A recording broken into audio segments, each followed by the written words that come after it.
दूर किसी जंगल में टुनटुनी चिड़िया अपनी दो बेटियों के साथ रहा करती थी। टुनटुनी चिड़िया बहुत गरीब थी। जंगल में बारिश का मौसम चल रहा था। मेरे बच्चों, बस थोड़ा सा सब्र रखो, ये बारिश रुके तो मैं तुम्हारे लिए कुछ खाने को लाती हूँ। जंगल में तेज मूसलाधार बारिश हो रही थी। टुनटुनी अपने बच्चों के साथ एक छोटे से टूटे हुए घोंसले में रह रही थी। बारिश की वजह से वह घोंसला काफ़ी कमज़ोर हो गया था। इधर टुन्नी के बच्चे भूख के मारे बिलख रहे थे। माँ, हमें बहुत तेज भूख लग रही है। माँ, मुझसे अब भूख सहन नहीं हो रही। हाँ मेरे बच्चों, मुझे पता है तुम दोनों भूख से परेशान हो। बेटा, मैं भी तो तुम दोनों को देखकर परेशान हूँ, लेकिन बेटा ये बारिश रुके तो मैं कुछ करूँ। टुनटुनी चिड़िया काफ़ी देर तक बारिश रुकने का इंतज़ार करती है, लेकिन बारिश है कि रुकने का नाम ही नहीं ले रही। टुनटुनी चिड़िया थक हार कर बारिश की परवाह न करते हुए खाने की खोज में निकल जाती है और रास्ते में ही सोचती है, क्यों न मैं लूसी काकी के यहाँ जाऊँ, क्या पता लूसी काकी मेरी कुछ मदद कर दे। ऐसा सोचकर टुनटुनी लूसी काकी के यहाँ पर जाती है। लूसी काकी, मेरे बच्चों के लिए थोड़ा सा खाने के लिए दे दो। मेरे पास जब दाना होगा तो मैं तुम्हें वापस कर दूंगी। अरे टुनटुनी चिड़िया, तुम तो जानती हो 2 दिनों से लगातार बारिश हो रही है। हम भी खाने को लेकर बहुत परेशान हैं। और हाँ, मैं तो वैसे भी मिट्टी के बर्तन बेचकर ही गुजारा करती थी और अब बारिश की वजह से वहाँ भी नहीं जा पा रही। हाँ, अगर तुम मेरा थोड़ा सा काम कर दो तो मैं तुम्हें बदले में कुछ पैसे दे सकती हूँ। हाँ लूसी काकी, बताओ मैं आपका क्या काम कर सकती हूँ। अरे टुनटुनी, तुम मेरे ये मिट्टी के बर्तन बेच कर आओ। वैसे भी ये बारिश में खराब हो रहे हैं, शायद थोड़े पैसों की कुछ मदद हो जाए। पर लूसी काकी, इस मिट्टी के बर्तनों को इस बारिश में कौन खरीदेगा। अरे टुनटुनी, तुम अपने बच्चों की सोचो, तुम्हें उनका पेट भरना है या नहीं। ये सुनकर टुनटुनी मिट्टी के बर्तन बेचने चली जाती है। मिट्टी के बर्तन ले लो, मिट्टी के बर्तन। टुनटुनी की आवाज़ सुनकर गौरी को भी अपने घर से बाहर झांककर देखती है तो मिट्टी के बर्तन बेचने वाली होती है। अरे ओ मिट्टी के बर्तन बेचने वाली, जरा इधर आ। ये मिट्टी के बर्तन कैसे दे रही हो। अरे बहन, ये मिट्टी के बर्तन ले लो। अगर आप इन बर्तनों में खाना बनाओगी तो आपकी व आपके बच्चों की सेहत अच्छी रहेगी। अरे ओ चिड़िया, ये बर्तन टिकाऊ भी है या नहीं। बहन, आप तो देख रही हो इतनी तेज बारिश में भी ये टिके हुए हैं। ठीक है, तो ये मिट्टी के बर्तन आप मुझे दे दीजिए। अब टुनटुनी चिड़िया वो सारे बर्तन बेच देती है और उनसे जो पैसे मिले थे वो आकर लूसी काकी को दे देती है। लूसी काकी, ये लो आपके बर्तन के पैसे। अरे वाह टुनटुनी, तुमने तो कमाल ही कर दिया, इतनी तेज बारिश में भी बर्तन बेच आई। ये लो कुछ पैसे।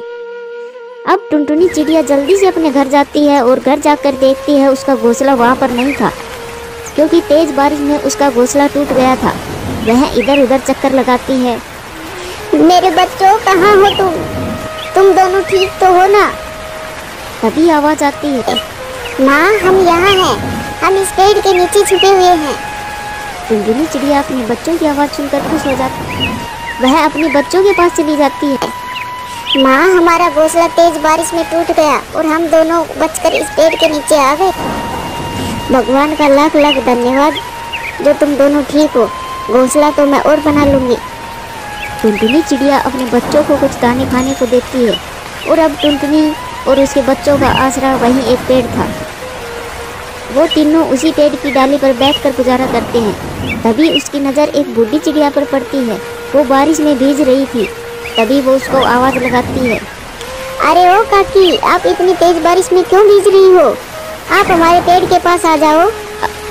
वो बूढ़ी चिड़िया उसके पास आ जाती है और कहती है, बेटा, मैंने 2-3 दिनों से कुछ नहीं खाया है और अब भूख के कारण मुझसे उड़ा भी नहीं जा रहा।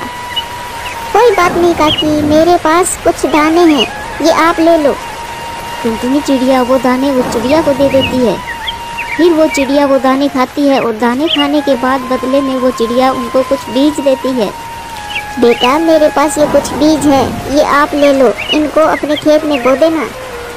फिर दूसरे दिन टुनटुनी चिड़िया उन बीजों को अपने खेत में गाड़ देती है और दूसरे दिन जब जाकर देखती है तो हैरान रह जाती है, क्योंकि वो बीज एक पेड़ का रूप ले लेता है जिस पर अनेक प्रकार के फल लगे हुए थे। अब टुनटुनी चिड़िया अपने बच्चों को पेट भरकर भोजन कराती है।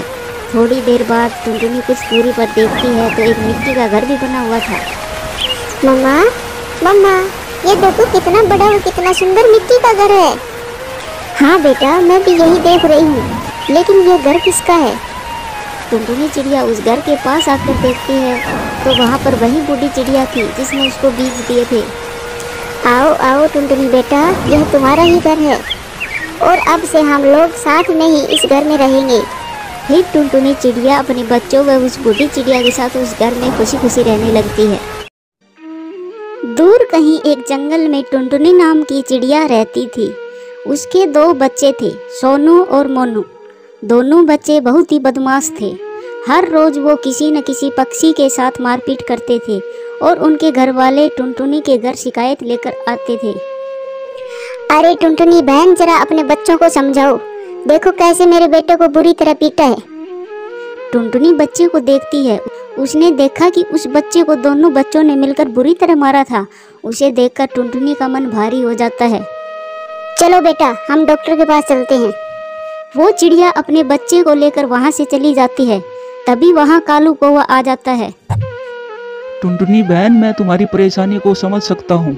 चलो बच्चों, अब पढ़ाई करो।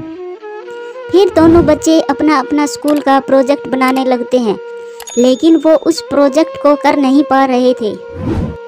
बच्चों, अगर तुम दोनों मिलकर प्रोजेक्ट बनाओगे तो तुम दोनों को आसानी होगी और प्रोजेक्ट भी बड़ा बनेगा और साथ ही साथ समय भी कम लगेगा। जैसे ही कालू कौवा ने कहा था वैसे ही सोनू और मोनू ने प्रोजेक्ट बनाया और थोड़ी ही देर में उनका प्रोजेक्ट बनकर तैयार हो गया।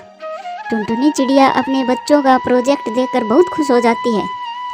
देखा टुनटुनी, तुम्हारे बच्चे बहुत होशियार है, बस इन्हें सही दिशा और अच्छी सलाह की जरूरत है। तभी कालू कौवा के दिमाग में एक आइडिया आ जाता है। टुनटुनी बहन, मेरे पास एक सुझाव है। अगर वो सफल रहा तो तुम्हारे दोनों बच्चे बहुत आगे जा सकते हैं और उनको आगे चलकर कोई भी परेशानी नहीं होगी। अगर ऐसा है कालू भैया, तो मैं बच्चों के लिए कुछ भी करने को तैयार हूँ। नहीं नहीं टुनटुनी, तुम्हें कुछ करने की जरूरत नहीं है। तुम्हें बस बच्चों के प्रति माँ की ममता को थोड़ा कम करना होगा, फिर देखो कैसे चमत्कार होता है। टुनटुनी, तुम सारी जिम्मेदारी मुझ पर छोड़ दो। टुनटुनी को तो बस अपने बच्चों को सुधारना था। सुबह हो जाती है। कालू ने बच्चों के लिए कुछ सामान इकट्ठा किया था। बच्चों, मेरी बात ध्यान से सुनो। बारिश का मौसम आने वाला है। सूत्रों से पता चला है कि आने वाले कुछ दिनों में तेज बारिश होगी। तुम दोनों बड़े हो गए हो। कुछ समय बाद तुम्हारे सर पर अपने परिवार की जिम्मेदारी भी पड़ने वाली है। इसलिए हम दोनों ने मिलकर तुम दोनों का इम्तिहान लेने का सोचा है। कौन सा इम्तिहान कालू मामा? माँ, क्या तुम हम दोनों को घर से बाहर निकाल रही हो? माँ, ऐसा मत करो, हम आगे से किसी के साथ भी कुछ भी नहीं करेंगे। अपने दोनों बच्चों की बातें सुनकर टुनटुनी थोड़ी भावुक हो जाती है। अरे मेरे बच्चों, तुम दोनों तो मेरे जिगर के टुकड़े हो। हम दोनों तो तुम्हें इस दुनिया में कैसे रहना है ये सिखाना चाहते हैं। तुम्हारे कालू मामा तुम्हें सब समझा देंगे। अच्छा ठीक है कालू भैया, अब मैं चलती हूँ, घर का सारा काम पड़ा है। तो बच्चों, अब ध्यान से सुनो मेरी बात। मैंने तुम दोनों को अलग अलग चीजें इकट्ठा किया है। एक है मिट्टी और एक है लकड़ी।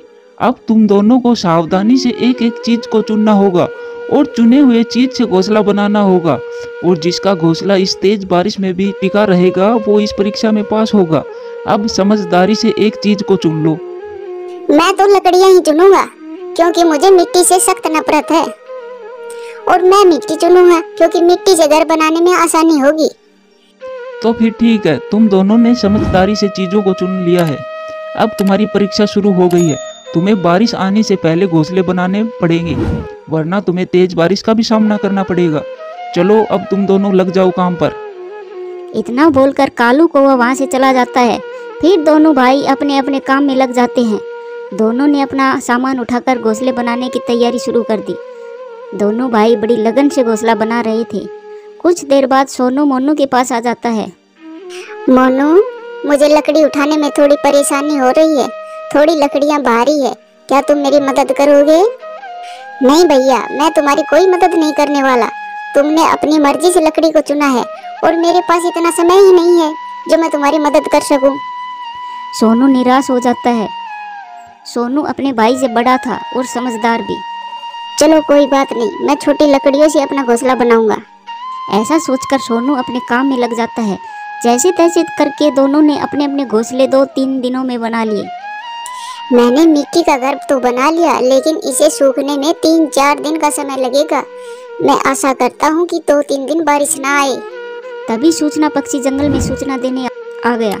सुनो सुनो, बस्ती के सभी पक्षियों को सूचित किया जाता है कि आज रात को बारिश आने वाली है। राजा ने सूचना भेजी है, सभी पक्षी अपने अपने घोंसलों को मजबूत कर ले।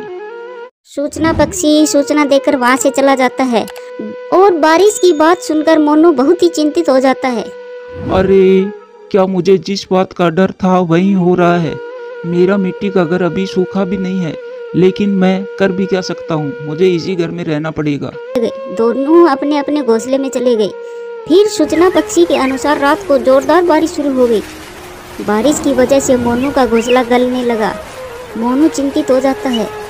अरे नहीं, मेरा घोंसला तो पिघल रहा है, मुझे जल्दी से इस घोंसले से बाहर निकलना होगा।